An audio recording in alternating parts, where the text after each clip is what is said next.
Ako si Zarlene G. Sandarenala. Naniniwala ako sa kasabihang, kapag binato ka ng bato, ipag-blatter mo.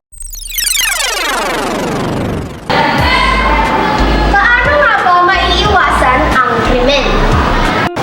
First, una, iwasang magbigay ng mga personal na impormasyon at lokasyon sa hindi mo naman kakilala. Go!